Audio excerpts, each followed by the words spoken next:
Hare Nama Hare Nama eva kevalam Kalo nasteva nasteva nasteva gatiranyata.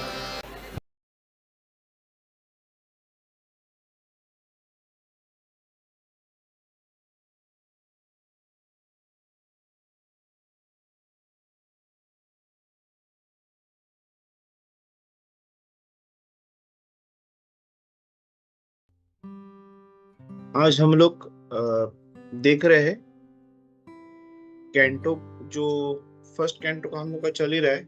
आज हम लोग 18वें अध्याय पे उसका रिवीजन देख लेंगे।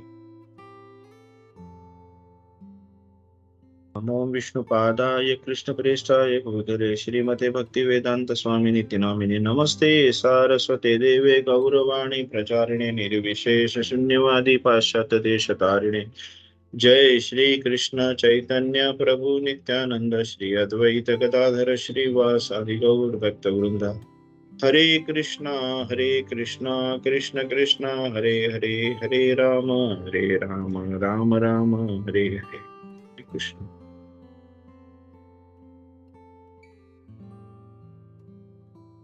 ओम नमो भगवते वासुदेवाय, ओम नमो भगवते वासुदेवाय, ओम नमो भगवते वासुदेवाय। नारायणं नमस्कृत्यं नरं चैव नरोत्तमं देवीं सरस्वती व्यासं ततो जयमुदीरयेत्। नष्टप्रायेषु अभद्रेषु नित्यं भागवत सेवया भगवती उत्तमश्लोके भक्तिर्भवति नैष्ठकी।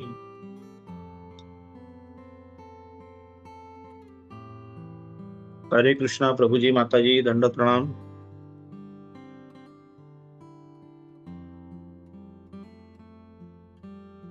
तो हम लोग देखते हैं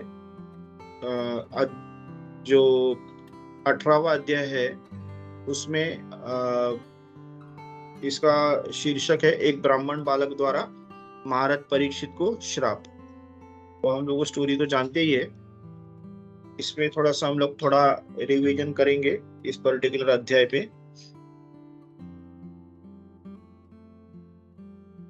यहाँ पे सूत गोस्वामी जो है इस अध्याय की शुरुआत करते हैं और वहां पे कहते हैं कि ये जो भगवान जो है वो अद्भुत कार्य करने वाले श्री कृष्ण भगवान जो है वो अपने माँ के गर्भ में होने वाले परीक्षित महाराज थे, उनको उन्होंने बिना किसी मतलब हथियार से उनको घायल होने से बचाया। उन्होंने उनको कुछ भी तकलीफ नहीं होने दी। इतना बड़ा जो उनके ऊपर ब्रह्मास्त्र फेंका गया था, फिर भी उन्होंने उनसे उनको बचाया था। और आगे चल के वो परीक्षित महाराज के भी मतलब बताते कि वो इतने इतने बढ़िया ऐसे भक्त थे कि वो भगवान के प्रति पूरे समर्पित थे। और उसके लिए बोलते हैं वो आगे मतलब वो ब्राह्मण लड़की के मतलब जो आगे बताने वाली स्टोरी के बारे में बताने वाले हैं, लेकिन उसके पहले उन लोग एक्चुअली वो जो कट ऑफ करने वाले थे हम वहां पे आते हैं। बोलते कि इतने अच्छे थे कि वो भगवान के प्रति समर्पित थे और ब्राह्मण वो जो लड़के के प्रति उन्होंने क्रोध वगैरह नहीं रखा और उनको अपना जो शाप था उसको भी काटने का प्रयास नहीं किया उन्होंने। और आगे चल के भी ये कह रहे कि वो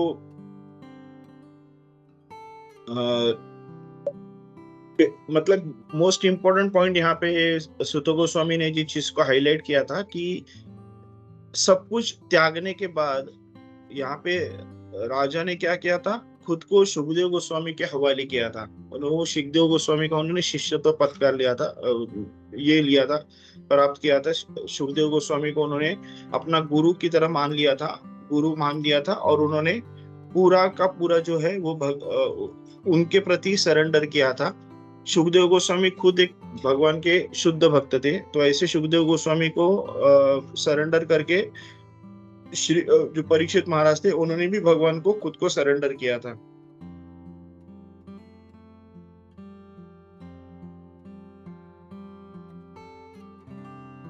फिर वो भी उन्होंने बोला कि ये जो भगवान है, जो मतलब जो जिन लोगों ने अपना जो जीवन है भगवान के दिव्य विषयों के लिए जो उन्होंने समर्पित कर दिया है, जिनके बारे में बोलते हैं ना मतलब वेदा में भी जिनका भजन गाया जाता है, और जो बोलते हैं लगातार भगवान के चरण कमलों में अपना मन रहता है, अपनी बुद्धि रहती है, वहां पे स्थिर कर लेते हैं, उनके बारे में ही सोचते रहते हैं। बोलते हैं उन्हें किसी भी तरीके से गलत फहमी होने का उनको कोई डर नहीं रहता है, कोई खतरा नहीं रहता है। उनका जीवन बोलता है ना कि मतलब अंतिम क्षण में भी वो कंप्लीटली भगवान के प्रति सरेंडर हो सकते हैं। ये गलत फहमी का वर्ड यहाँ पे प्रभुपाद जी ने इस चीज को हाईलाइट किया है कि जीवन का बोलते हैं ना जो सर्वोच्च बोलते हैं पूर्णता क्या है, मुझे एक्सट्रीम जो बोलते हैं ना हम लोग बोलते हैं एंड, और बोलते हैं ना हम लोग एंड रिजल्ट हम लोग जो बोलते हैं वहां पे पूर्णता, तो क्या है कि अपने जीवन के अंतिम अंतिम जो क्षण है, फाइनल जो स्टेज है, में हम लोग को भगवान के दिव्य प्रकृति याद आने की याद आनी चाहिए अपने को, भगवान की याद आनी चाहिए अपने को, उनका नाम, उनका धाम, उनके गुण, वो हम लोग को अपने लाइफ के एंडिंग स्टेज पे, अंतिम क्षण में हम लोग को अगर वो याद आ गया तो हम लोग बोलते हैं कि हम लोग ने अपना जो अपना जीवन है अपना सार्थक हो गया। तो प्रभुपाद जी बोलते जीवन की यह पूर्णता उस व्यक्ति द्वारा किसके मतलब किसको ये प्राप्त हो सकता है, जिसने शुभदेव गोस्वामी जैसे किसी एक महान जो भक्त है, शुद्ध भक्त है भगवान के, उनको जिसने सरेंडर किया रहेगा, ऐसे लोगों को ही वो प्राप्त हो सकती है। जो कोई ऐसे मानसिक मेंटल स्पेक्युलेटेड जो लोग रहते हैं, ज्योतिषी जो रहते हैं, जिनको अपने मन से कुछ भी बकबक करते रहते हैं, ऐसे लोगों को उनसे नहीं हो सकती है। भगवान के शुद्ध भक्त को सरेंडर करने से ही हो सकती है। तो कोई भी जो होता है ना आम आदमी हम बोलते हैं, वो क्या होता है मृत्यु के जब उसका जब मृत्यु का स्टेज, जब मृत्यु का समय जब आ जाता है, तो वो ऐसे चीजों के प्रति उसकी याद आती है जो मतलब काइंड ऑफ जिसमें वो आसक्त था, पूरी जिंदगी भर उसने जिस पे आसक्ति की है, उसको ऐसी चीजों की याद आती है। लेकिन जो भगवान के और जो उनके जो सच्चे भक्त रहते हैं, जो शुद्ध भक्त रहते हैं, उनके आध्यात्मिक गुरु, उनके जो मतलब जो वंश पर अपने प्रभुपाद जी जो कहते हैं कि हमारे गुरु परंपरा से आए हुए जो आध्यात्मिक जो गुरु रहते हैं, उनकी कृपा से वो उस व्यक्ति जो मतलब शुद्ध भक्त है या जो भगवान के सच्चे भक्त है, उनको मतलब भगवान की याद आने में कोई प्रॉब्लम नहीं होती, उनको उसमें कोई कठिनाई नहीं होती है। आम आदमी को डेफिनेटली बहुत प्रॉब्लम हो सकता है, लेकिन जो भगवान के शुद्ध भक्त है उनको नहीं होती है। और ये हम लोग मतलब महाराज परीक्षित के बारे में देख सकते हैं, जब उनको पता चला था कि हम लोग मतलब मरने वाले हैं, तो उन्होंने तुरंत अपने आप को भगवान को सरेंडर कर दिया था।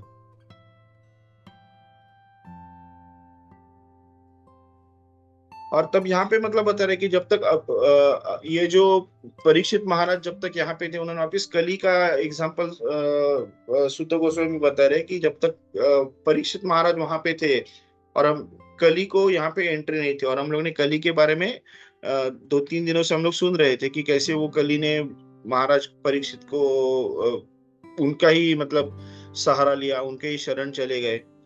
तो जब तक महाराज परीक्षित थे, कली को यहाँ पे बोलने के फैलने की उसमें कोई संभावना नहीं थी। जिस दिन बोलता है, जिस दिन भगवान श्री कृष्ण ने ये धरती छोड़ी, उसी क्षण कली ने अपना व्यक्तित्व बोलना ना विकास करने का चालू किया। उसने आध्यात्मिक बोलते गतिविधियों को उसने बढ़ावा देना चालू कर दिया। लेकिन महाराज परीक्षित की वजह से क्या थे, उन्होंने वो थोड़ा सा मतलब वो कंट्रोल में थे, ही वॉज इन चेक। तो महाराज बोलते हैं ना परीक्षित कैसे थे, रियलिस्ट थे। वो मतलब वो क्या करते थे, मधुमक्खी की तरह वो सिर्फ बोलते हैं ना फूल पे जाके जो फूल का जो मध है, नेक्टर, उसी को वो चूसते थे। तो उसके वाले उसको उनका ये कलियुग का उनका कोई इस पे ज्यादा प्रभाव पड़ा नहीं, और उनको ये पता था कि अशुभ कार्य मतलब आने ही वाले हैं, कलियुग का वो काम ही है। तो उसके लिए वो कली पे उनको ज्यादा गुस्सा नहीं आया, उनको कली से कुछ ज्यादा ईर्ष्या भी नहीं हुई। बोलते ही और ये सूत गोस्वामी बताया कि महाराज परीक्षित थे, उनको वो क्या मानते थे कि जो बुद्धिमान लोग हैं उनका उनके ऊपर ये कली का ज्यादा प्रभाव नहीं होता है। जो जो लेकिन जो मूर्ख लोग रहते हैं उन पे इस पे ज्यादा प्रभाव होता है। मतलब जो बेसिकली इसका अगर हम लोग थोड़ा मतलब डिटेल में जाके देंगे, जो भगवान के प्रति शरणागत है, वो बुद्धिमान हम लोग बोलते हैं उनको, वो लोगों पे कली का ज्यादा इफेक्ट नहीं होता है। लेकिन जो मूर्ख लेते हैं, जो खुद को कंट्रोलर समझते हैं और भगवान के प्रति जिनकी श्रद्धा नहीं रहती है, वो लोग जो रहते हैं वो ही कली का इफेक्ट से डर सकते हैं वो। तो सूत गोस्वामी बोल रहे थे कि हाँ, तो फिर आगे चल के यहाँ पे बता रहे कि उन्होंने क्या किया था जीवन में, मतलब सूत गोस्वामी जो लोग जीवन में जिन्होंने पूर्णता प्राप्त करने के जो इच्छुक है, हाँ, उन्होंने उन्होंने क्या करना चाहिए, उन्होंने भगवान के जो भी विषय है उनको विनम्रता पूर्वक के सुनना चाहिए। और ये जो कार्य भगवान जो अद्भुत कार्य करते हैं, उनके दिव्य जो लीलाएं है, उनकी उनकी गुणगान उनको सुन के उनसे जुड़े रहना चाहिए।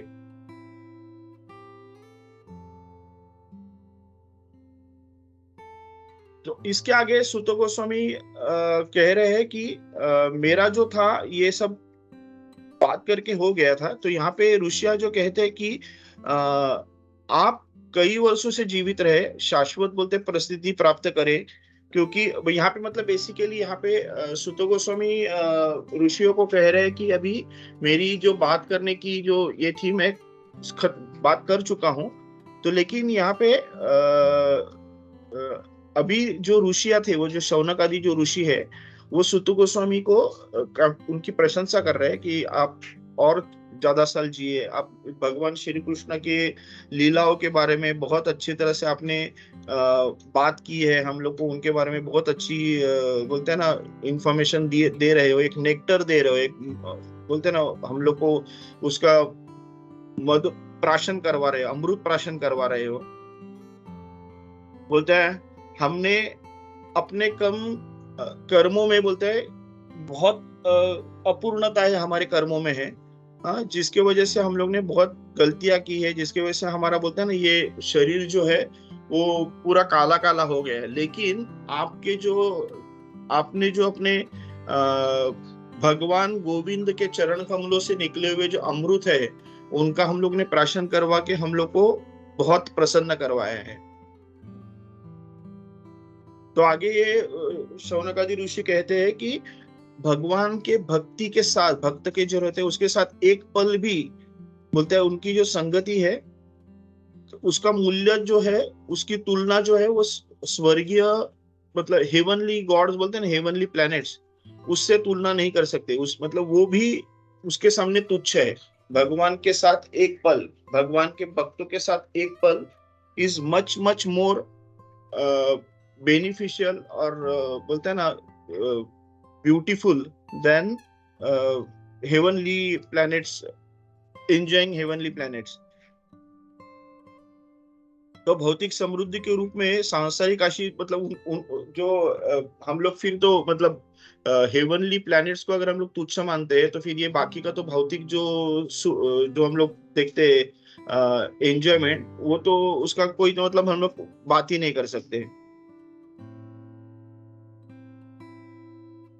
तो यहाँ पे प्रभुपाद जी थोड़ा सा और डिटेल्ड इंफॉर्मेशन दे रहे हैं कि जो इंसान ये अपने भौतिक सुखों के लिए जो आसक्त रहते हैं, हाँ, उनको उनकी इच्छाएं रहती है सिर्फ बोलते हैं ना हेवनली ग्राउंड, मतलब स्वर्ग, जनलोक, तपलोक, महालोक, मतलब उनको बेसिकली वही एंजॉयमेंट उनका जो एक मोटो रहता है। तो उसके लिए उनको फिर वैसे उनको इंद्रलोक या फिर स्वर्गलोक या फिर जो लोगों की उनकी आशा है, उनके तरफ उनकी इच्छा रहती है। लेकिन और थोड़े जो लोग रहते हैं, उनकी इच्छा क्या रहती है कि वो भी मटेरियल, उनको थोड़ा सा पता रहता है कि वो ये मटेरियल बॉन्डेज से कुछ मतलब नहीं है, तो फिर उनकी इच्छा रहती है मुक्ति। तो एक तो मतलब जो रहते हैं, जो एकदम ही मूर्ख रहते हैं, उनको हेवनली प्लैनेट्स की रिक्वायरमेंट रहती है, जो उनसे उनको पता चलता है कि ये मटेरियल आनंद से कुछ नहीं है, तो उनको मुक्ति चाहिए रहती है। तो यहाँ पे और थोड़ा बता रहा है कि मतलब जो प्योर डिवोटी के बारे में बता रहा था, तो उनके बारे में प्रभुपाद जी कह रहे हैं कि उनको ये सब जो बोलते हैं ना आनंद, या तो ना हेवनली किंगडम से उनको कुछ रुचि है, ना उनको मुक्ति से कोई रुचि है, क्योंकि ये जो है वो मतलब भगवान के चरण कमलों में उन्होंने खुद को समर्पित किया है। तो जो नॉर्मल जो हम लोग बोलते हैं ना जो आध्यात्मिक दैविक या फिर हम लोग जो आदि भौतिक या क्लेश से उनको कोई परेशानी रहती नहीं, क्योंकि उन्होंने खुद को पूरी तरह से भगवान पे समर्पित किया था। तो उनको ये ना लिबरेशन कुछ रुचि है, ना उनको कई हेवनली प्लैनेट्स, तो एनीवे बियॉन्ड इमेजिनेशन, उनको ये लिबरेशन में भी कोई रुचि नहीं, क्योंकि उनके हिसाब से ये मटेरियल जगत में रह के ही वो मटेरियल जगत से मुक्त है। तो भगवान के जो बोलते व्यक्तित्व जो है, जो गोविंद करके बारे में यहाँ पे स्पेसिफिकली हाईलाइट किया है। क्यों गोविंद?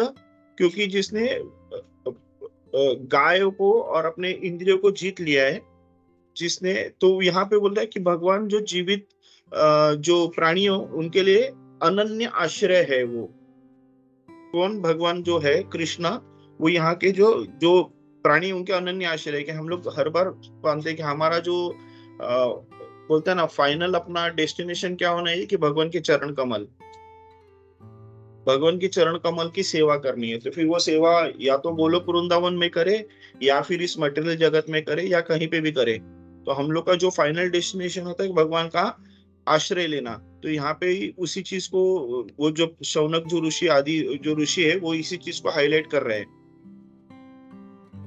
और ये जो बोलते हैं, ये जो है कि वो भगवान शिव जो है या भगवान ब्रह्मा जी है, उनको भी ये मतलब पता नहीं है कि वो कितना, मतलब वो जो फाइनल जो एंजॉयमेंट है, जो अमृत है, वो कितना पावरफुल है। ये शिव जी या ब्रह्मा जी भी नहीं जानते। यहाँ पे ये कह रहे हैं, यहाँ पे वो शौनक ऋषि। तो अपने वो सुत गोस्वामी जी को बोल रहे हैं कि आप भगवान के एक विद्वान और शुद्ध भक्त है, क्योंकि आपका जो फाइनल जो सेवा का जो उद्देश्य है, वो परम पुरुषोत्तम भगवान है। उसके लिए आप क्या करो, प्लीज भगवान की लीलाओं का और वर्णन करो। और ये जो हमारे भौतिक जो हमें हम लोग जो भौतिक चीजों में आ सकते हैं, हम लोग उसमें से बाहर निकाल के हम लोग और भगवान की लीलाओं के बारे में सुनने के लिए उत्सुक है। और बोलते फिर हम लोग को भगवान के किस विषयों का वर्णन करो, जिसके द्वारा महाराज परीक्षित की जो बुद्धि जो पूर्णतः भगवान के तब पे तल्लीन थी, वो कैसे वहां पे गए। तो इसके प्रति भी हम लोग को थोड़ा सा उसके बारे में हम लोग को बताओ। तो इस प्रकार बोलते हम लोग को ये जो अनलिमिटेड भगवान भगवान जिसको हम लोग अनलिमिटेड कहते हैं, उसकी हम लोग को कथा सुननी है, उसकी उसकी लीलाएं हम लोग को सुननी है। उससे हम लोग क्या होगी, उससे हम लोग पवित्र हो जाएंगे। और वो पवित्र होना ही ये सर्वोच्च स्टेज है। हम लोग महाराज परीक्षित के बारे में, जो भक्ति योग में कैसे वो तल्लीन हो गए, उसके बारे में हम लोग को इंफॉर्मेशन दे दो करके ये जो शौनक आदि ऋषि है वो बोल रहे थे। ये होने के बाद फिर सूत गोस्वामी कहते हैं कि भगवान जो है उसके बारे में एक्चुअली प्रभुपद जी हाईलाइट कर रहे थे कि सूत गोस्वामी जो है वो किसी ब्राह्मण कुल से उनका जन्म नहीं था, वो मिश्रित कुल से जन्म थे।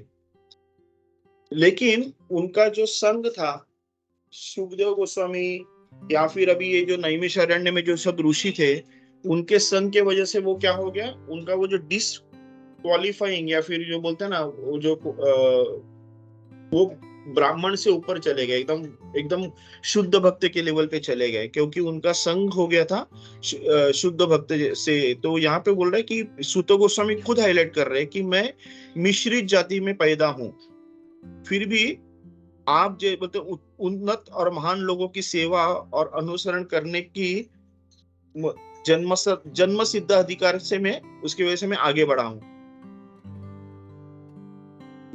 ऐसे महान आत्माओं के साथ मैंने बातचीत की है, सुखदेव गोस्वामी जैसे महान आत्माओं के साथ मैंने और उसके उसके लिए मैं अपने आप को बोलता है ना, मेरी भक्ति में आगे प्रगति हो गई है।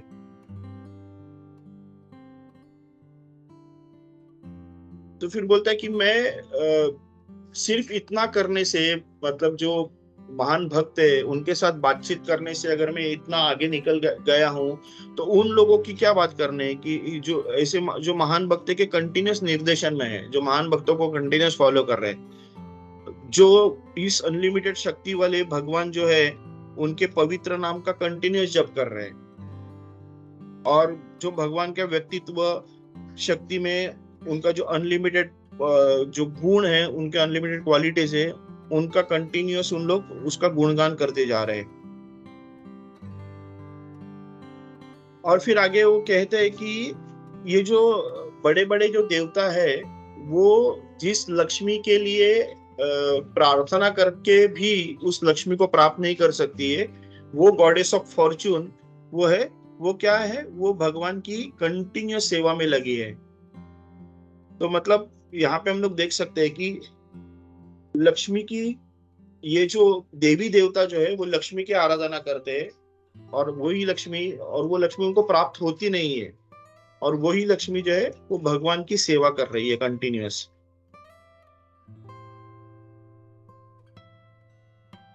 बोलते हैं ये भगवान श्री कृष्ण के अलावा ऐसा कौन है, ऐसा कोई भगवान का नाम हो ही नहीं सकता है जो परम है।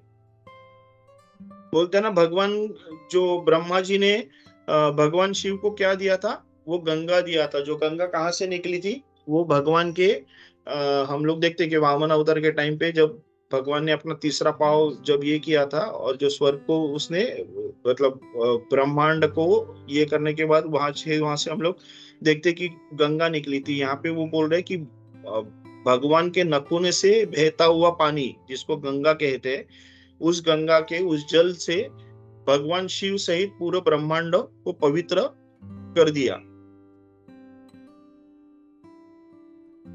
जो बोलते नहीं, जो भगवान पे नियंत्रित अगर कोई है, जो भगवान पे उसका जो फुल्ली कॉन्शियस भगवान है, उसको अगर कोई अचानक लेवल पे बोले कि चलो तुमको शरीर त्यागने का समय आ गया, तो उसको कोई फर्क नहीं पड़ता है। मतलब एवर रेडी, उसको कोई टेंशन नहीं है, क्योंकि वो भगवान पे उसका मन बोलता है ना कंटिन्यूअस लीन है। ये चीज को जस्ट एक मैं थोड़ा अपना एग्जांपल देने का ट्राई कर रहा था। कल मतलब थोड़े दिनों पहले मैं अपने बेटे से बात कर रहा था, और ऐसे बातचीत हो रही थी कि चलो अभी कृष्णा आ गए और बोले चलो चलो ऐसे ही सिचुएशन में निकलना है, चलो कुछ नहीं करना है। तो क्या हम लोग निकल पाएंगे? हम लोग बोले नहीं, जरा घर पे कोई नहीं है, फोन करके जरा बीवी को बताता हूँ मैं जा रहा हूँ, या फिर अगर अंदर बच्चे सो रहे तो उनको मैं बोलूंगा हाँ मैं जा रहा हूँ करके। तो तुरंत निकलने का जो सिचुएशन, अगर भगवान आके बोले भी तुरंत निकलना है, तो भी हमारी आसक्ति कुछ ना कुछ तो चीजों में लगी हुई रहेगी, हम लोग शायद तुरंत निकल नहीं पाए। तो ये सिचुएशन यहाँ पे जब ये श्लोक में सुन रहा था, तभी मेरे को उस चीज का मतलब याद आ गई थी कि इतनी शुद्ध, मतलब हम लोग इतना नाम ले रहे हैं, फिर भी आज भी थोड़ी सी नहीं, मतलब काफी आसक्ति आज भी है कि भगवान अगर लेने के लिए तुरंत आ भी गए तो भी हमारी थोड़ी आसक्ति इस पर्टिकुलर जीवन में लगी रहती है। तो यहाँ पे इस पर्टिकुलर चीज को यहाँ पे बहुत अच्छी तरह से हाईलाइट किया है, जो भगवान पे जिनका मन जुड़ा हुआ है, उनको ये अचानक अगर ये स्थूल शरीर या सूक्ष्म शरीर छोड़ने की उनको अगर नौबत आ गई, तो उनको कोई फर्क नहीं पड़ता है, वो तुरंत उसका त्याग कर सकते हैं। तो आगे चल के फिर बोलते कि जो फिर सुत गोस्वामी जो है फिर आगे इस पर्टिकुलर चीज को अभी जो परीक्षित महाराज के बारे में जो स्टोरी है उसको थोड़ा सा वो बताने का ट्राई कर रहे हैं। तो उसके पहले वो बताते हैं कि आप सूर्यों के समान बहुत पवित्र हो, और भगवान की दिव्य लीला बोलते हैं कि मैं बताने का प्रयास कर रहा हूँ। सूत गोस्वामी जैसे शुद्ध भक्त बोल रहे हैं कि मैं भगवान की लीला बताने का प्रयास कर रहा हूँ। तो आगे वो कहते हैं कि जैसा पक्षी आकाश में कितना उड़ सकता है, जितनी उसकी कैपेसिटी रहेगी उतनी ही, तो वैसे ही मेरी जितनी कैपेसिटी है, तो वैसे बोलते ऐसे ही जो विद्वान जो भक्त रहते हैं सॉरी, जो विद्वान लोग रहते हैं वो, और ये विद्वान भक्त भगवान का उतना ही वर्णन कर सकते हैं जिनकी उतनी उनको अनुभूति मिलती हो। मतलब ये कौन कह रहे, तो सूत गोस्वामी जैसे शुद्ध भक्त कह रहे हैं। फिर बाद में सूत गोस्वामी जो है वो फिर महाराज परीक्षित के बारे में, वो जो हम लोग स्टोरी हर बार सुनते हैं वो स्टोरी बताते हैं। तो ये स्टोरी जिस तरीके से है कि मतलब महाराज परीक्षित वन में जा रहे थे, और उनका फिर क्या होता है, उनको प्यास लगती है, और वो भूखे प्यासे एक जो प्रसिद्ध जो श्रमिक ऋषि थे उनके आश्रम में पहुंचते हैं। और वो श्रमिक ऋषि जो है वो तो मतलब ऋषि थे, वो पूरे ध्यानस्थ लगे हुए थे, वो ट्रांस में गए हुए रहते। उनका मतलब उनको भगवान परीक्षित के आने की कोई भी उनको मतलब मालूमियत नहीं रहती, क्योंकि वो पूरी तरह से उन्होंने अपना जो मन है वो भगवान के प्रति केंद्रित किया रहता है, सभी इंद्रिय भगवान के प्रति केंद्रित रहते। तो उनको उनको ये महाराज परीक्षित आए हुए, उनको कुछ उसका कुछ ध्यान होता नहीं है। तो महाराज परीक्षित उनके पास पानी मांगते हैं, तो वो डेफिनेटली मतलब उस ट्रांस में होने की वजह से वो कुछ करते नहीं है। तो इस चीज से महाराज परीक्षित को थोड़ा गुस्सा आता है, कि बोलते हैं कि मैं राजा हूँ, महाराज हूँ, मेरा ना तो आदर आतिथ्य किया है, ना मेरे बारे मुझे बैठने के लिए कहा है, ना मुझे पानी दिया है। तो उनको गुस्सा आ जाता है। ये हम लोग एनीवे हम लोग जानते हैं कि ये सब भगवान का किया धरा है। महाराज परीक्षित जैसे शुद्ध भक्त जब ऐसा कुछ बर्ताव करते तो ये मतलब इम्पॉसिबल है। तो महाराज परीक्षित को गुस्सा आ जाता है, और वो क्या करते हैं कि वहां पे एक मरा हुआ जो एक सांप रहता है वो ऋषि के गले पे डाल के वहां से निकल आते हैं।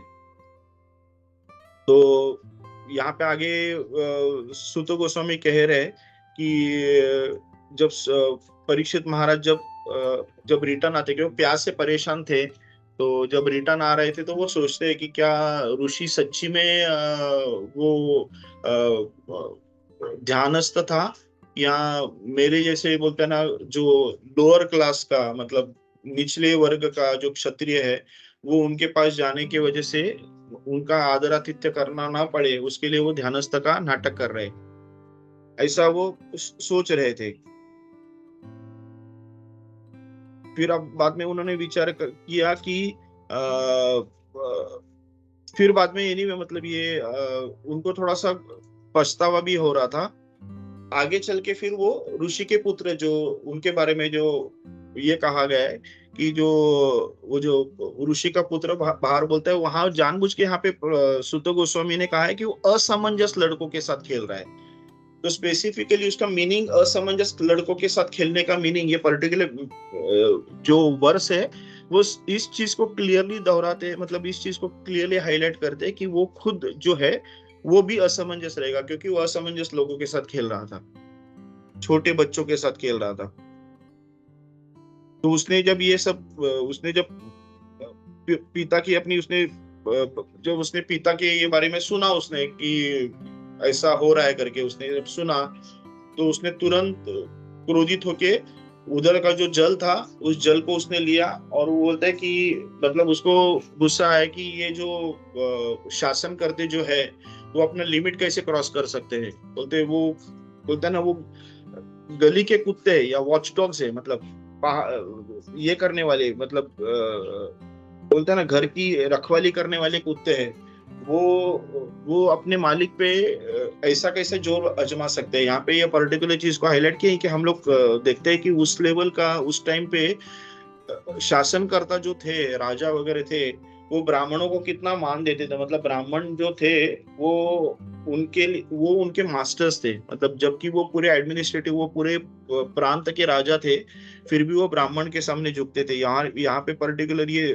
जब ये जो ऋषि का पुत्र है ये चीज को हाईलाइट कर रहा है कि वो बोल रहा है कि ये जो कुत्ते हैं वो ऐसे किसी के घर पे घुस के मतलब जो मेन जो मालिक है उसके घर पे घुसकर मालिक के साथ बोलते एक ही थाली में खाना खाने का दावा कैसे कर सकते हैं। यहाँ पे उन्होंने ये पर्टिकुलर चीज को उन्होंने हाईलाइट किया था यहाँ पे। तो बोलते कि भगवान जो है श्री कृष्ण है, बोलते वो सर्वोच्च शासक है, उनके जाने के बाद बोलता है ना, ये सब जो लोग हैं, जो शासक है, वो उन्होंने अपना मन मर्जी करना चालू किया है और वो हमारे रक्षक बन गए। और इसलिए मैं स्वयं इस मामले से को बोलता हूँ, उस चीज को मैं निपटाऊंगा, उससे मैं खुद निपट लूंगा करके, और उनको दंडित करूंगा। ऐसा कह के फिर वो जो ऋषि का पुत्र है वो क्या करता है, वहां से एक जो जल रहता है वो अपने हाथ में लेके वो महाराज परीक्षित के प्रति एक शाप बोल देता है कि ये जो राजा है वो 7 दिनों के अंदर एक सांप के काटने से मर जाएगा करके, जहरीला सांप काटने के वजह से मर जाएगा, और क्योंकि उसने मेरे पिता का अपमान किया है और शिष्टाचार के नियमों का उसने भंग किया है, उसने उनको तोड़ा है। ये कहने के बाद फिर वो जो लड़का है वो आश्रम में लौटता है और उसने अपने पिता के कंधे पे वो देखता है, उसने जो गले में लटका हुआ सांप, मतलब उसने तो पहले सुना रहता है, वो बाद में अपने आंखों से देखता है, फिर उसको बहुत बुरा लगता है, वो रोने लगता है, और उसका जो ये है उसकी आवाज सुन के जो ऋषि जो है, शमीक ऋषि, उनको उनकी आंख खुल जाती है। वो अपने बेटे को पूछते हैं कि वो रोने का क्या कारण हुआ, किसने तुझे परेशान किया क्या। तो जो वो बेटा है वो सब चीज, श्रृंगी जो उसका नाम है, वो सब कुछ उनको बता देता है कि क्या क्या हुआ आपके साथ, महाराज परीक्षित ने क्या किया है, और फिर मैंने उसको दंड दिया करके। तो ये जब पिता ने, मतलब जब शमीक ऋषि उसने जब श्रृंगी से सुना कि राजा को शाप दिया गया था, तो उनको बहुत गुस्सा आता है, उनको दुख भी होता है कि बोलते हैं उन्होंने अपने, मतलब बधाई तो देने की दूर की बात है कि मतलब उसने अपना रिवेंज लिया, और उस टाइप के लेवल के वो लोग रहते नहीं है, और कि उनको गुस्सा आता है। वो पश्चाताप करते हुए कहते हैं कि तूने कितना बड़ा पाप कर्म किया है, तूने एक मामूली अपराध के लिए एक अच्छे शुद्ध भक्त को तूने सजा सुनाई है, तुम्हारी बुद्धि अपरिपक्व है, कहते तुम इमेच्योर्ड हो बोलते। इसके लिए तुम्हें इस बात का ज्ञान नहीं है कि राजा जो है वो मनुष्यों में सर्वश्रेष्ठ है, भगवान के व्यक्तित्व का वो एक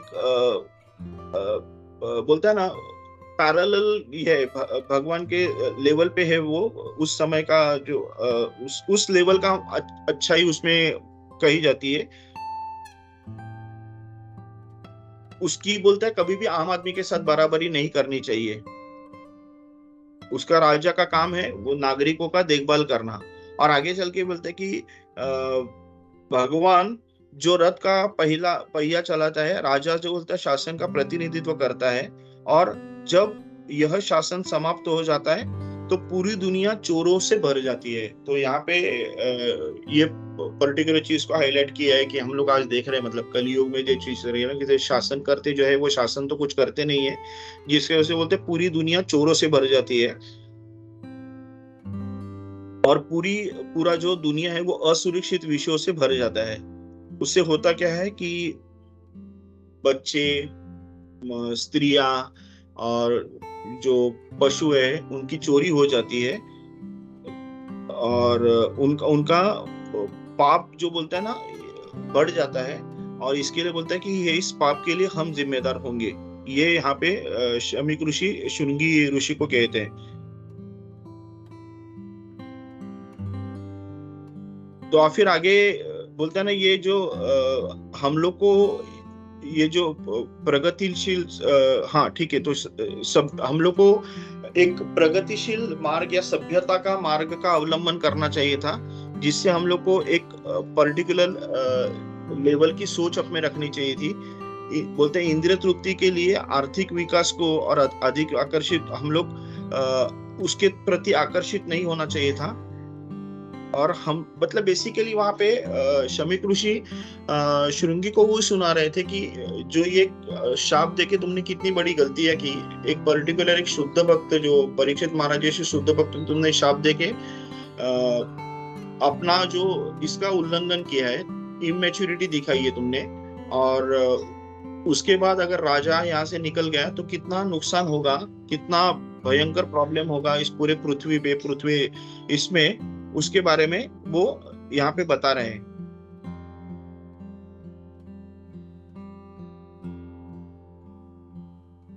और फिर आगे वही कहते हैं कि सम्राट परीक्षित जो है वो धर्मात्मा राजा है, और वो अपना एक बोलते हैं ना, एक अति प्रतिष्ठित, अत्यधिक प्रतिष्ठित है, और भगवान के प्रथम श्रेणी का वो भक्त है। वह राज परिवार के बीच एक संत है। यहाँ पे भी वो मतलब ये चीज को इतने प्रॉपरली वो हाईलाइट कर रहे हैं। इन्होंने बड़े बड़े अश्वमेध यज्ञ किए हैं, और ऐसा राजा अब भूख प्यास से व्याकुल जब हो गया था, और अपना उसने अगर कोई मर्यादा अगर खो भी दिया तो उसने शाप देना गलत है, मतलब पाप कृत्य है, ये एकदम एकदम सही नहीं है। वो उस पाप के शाप के वो पात्र नहीं था, क्योंकि वो भूख प्यास से परेशान हो गए थे। फिर उस शमीक ऋषि ने फिर बाद में क्या किया कि भगवान के सामने उसने अपने वो जो इमेच्योर लड़के के प्रति उसने क्षमा मांगी, प्रार्थना की कि इसके पास कोई बुद्धि नहीं है, और इसने एक ऐसे व्यक्ति को शाप दिया है जो महान देने का महान पाप किया है, जो सभी पापों से पूरी तरह से मुक्त है। मतलब ऐसे राजा को उसने शाप दिया जो पापों से पूरा मुक्त है। तो बोलता है कि उसके लिए अपने वो बेटे के लिए वो भगवान से माफी मांगती है। आगे चल के फिर सूत गोस्वामी कहते हैं कि भगवान का भक्त बोलते हैं ना, इतना धैर्यवान होते हैं, और भले ही इन्हें बदनाम किया जाए, धोखा दिया जाए, शाप दिया जाए, परेशान भी किया जाए, उनको उपेक्षित भी अगर किया जाए, यहाँ तक कि उनको मार भी दिया जाए, लेकिन वो कभी भी बदला लेने के लिए इच्छुक नहीं होते हैं। तो इस प्रकार ऋषि ने अपने पुत्र द्वारा किए गए पाप पर पछतावा हुआ। उसने राजा द्वारा किए गए अपमान को बहुत गंभीरता से नहीं लिया। और फिर यहीं पे इस पर्टिकुलर जो अपना जो अध्याय है, इसका यहाँ पे एंडिंग होता है। और मतलब यहाँ तक का जो मैं सुना हूँ और जो मैं ग्रहण कर सका, वो आपके सामने बताने का प्रयास किया है। कहीं गलती रहेगी और कुछ मेरे से भूल गए रहेगा, मैं अगर कुछ भूल गया रहेगा तो प्लीज मुझे माफ कीजिए। हरे कृष्णा, दंडवत प्रणाम।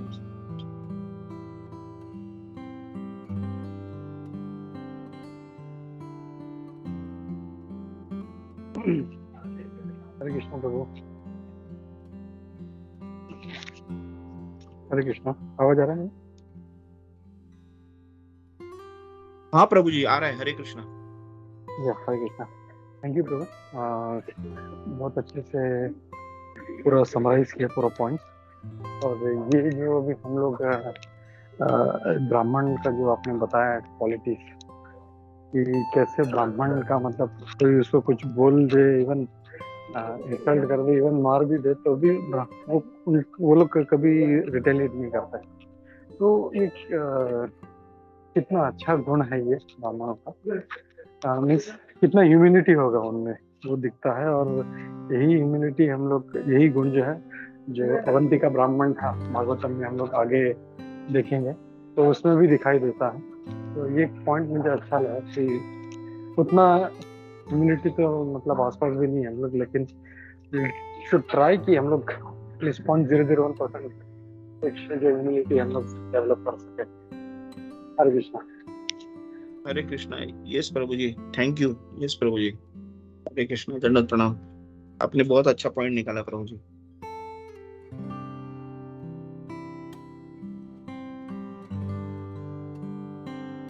हरे कृष्णा प्रभु जी, दंडवत प्रणाम। प्रभु जी बहुत अच्छे से समझा, और मैं बीच बीच में थोड़ा मेरा सुनने को नहीं मिल रहा था, लेकिन मेरी गलती की वजह से आपका बराबर था सब साउंड। उसमें मुझे वो पॉइंट बहुत अच्छा लगा जो आपने कहा कि जो बुद्धिमान लोग हैं उन्होंने प्रभुपाद के शरण ग्रहण कर लिए है। वो बहुत अच्छा लगा कि प्रभुपाद जी ने हमें कितना अच्छी तरह से वो सब पैकेज बना के दिया है कि कलयुग से बचना है, कली से बचना है, इन सब चीजों से, और भगवत धाम जाने के लिए कितना आसान मार्ग करके रखा है। और अपने जाने के बाद अपने शिष्यों को भी हमारे लिए छोड़ा है कि हम हम सही तरह से सही मार्ग पे जाए, वो मुझे बहुत अच्छा लगा था पॉइंट। प्रभु जी बहुत बहुत धन्यवाद। हरे कृष्णा। हरे कृष्णा माता जी, दंड प्रणाम। माता जी एकदम सही कहा आपने। हरे कृष्णा। वो आज भी मतलब हम लोग मतलब मैं सुना था कि मतलब जो आचार्य है वो बहुत बार उन्होंने कह रहा है कि मतलब हम लोग को प्रभुपाद जी ने हम लोग को झूठ नहीं बोला। मतलब उनका जब मृत्यु समीप आ रहा था तो उन्होंने वो बोल रहे थे कि मैं देख रहा हूँ प्रभुपाद आ रहे हैं मुझे लेने के लिए वगैरह। तो उस लेवल पे मतलब प्रभुपाद जी ने बोला है। मतलब हम लोग इतने हम लोग मतलब फॉर्चुनेट है कि हम लोग को ऐसे संत का हम लोग को ये मिला है। हम लोग ने ऐसे संत का आश्रय लिया है। हरे कृष्ण।